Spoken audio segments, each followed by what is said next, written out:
അതുകൊണ്ട് അങ്ങനെയാണോ മാധ്യമ പ്രവർത്തകർക്ക് തീരുമാനിക്കാം ഈ മാധ്യമ സമ്മേളനം തുടരണമോ വേണ്ട എന്ന്.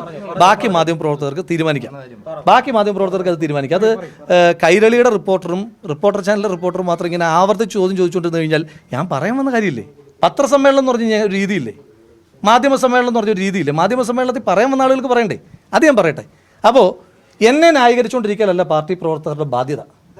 ഞാൻ തെറ്റ് ചെയ്തിട്ടുണ്ടെങ്കിൽ ഇപ്പോഴും ഞാൻ പറയുന്നുണ്ട്, ഉത്തമമായ ബോധ്യം രാജ്യത്തെ നിയമം പറയുന്ന ഏതെങ്കിലും ഒരു കാര്യത്തിനെതിരായിട്ട് നിയമവിരുദ്ധമായ ഒരു കാര്യം ഞാൻ ചെയ്തിട്ടില്ല. അത് ഉത്തമമായ ബോധ്യമാണ്. ഇനി അതിനപ്പുറം ആർക്കെങ്കിലും ആർഗ്യുമെൻ്റ് ഉണ്ടോ? ആ ആർഗ്യുമെൻ്റ് ഉള്ള ആളുകൾ പരാതിപ്പെട്ടാൽ ഞാൻ കോടതിയിൽ പോയി ഈ രാജ്യത്ത് നീതിന്യായ സംവിധാനത്തിൽ പോയിട്ട് എൻ്റെ നിരപരാധിത്വം തെളിയിക്കാൻ പറ്റുമെന്നുള്ള ഉത്തമമായ ബോധ്യമുണ്ട്. കോൺഗ്രസ് പ്രവർത്തകരുടെ ബാധ്യതയല്ലത്. അതുകൊണ്ട് യൂത്ത് കോൺഗ്രസ് സംസ്ഥാന പ്രസിഡന്റ് സ്ഥാനം 1:30. അപ്പോൾ ഇതുവരെ കൊടുത്ത വാർത്തകൾക്കൊന്നും ഒരു അടിസ്ഥാനമില്ല. എന്നോടൊരു ഹൈക്കമാൻഡും ആവശ്യപ്പെട്ടിട്ടില്ല. അത് തെളിയിച്ചാൽ നിങ്ങൾ പറയുന്ന ജോലി ഞാനും ചെയ്യാം. എന്നോട് ഹൈക്കമാൻഡ് ആവശ്യപ്പെട്ടു തെളിയിച്ചാൽ ഞാൻ യൂത്ത് കോൺഗ്രസ് സംസ്ഥാന പ്രസിഡന്റ് സ്ഥാനം രാജിവെക്കുകയാണ്.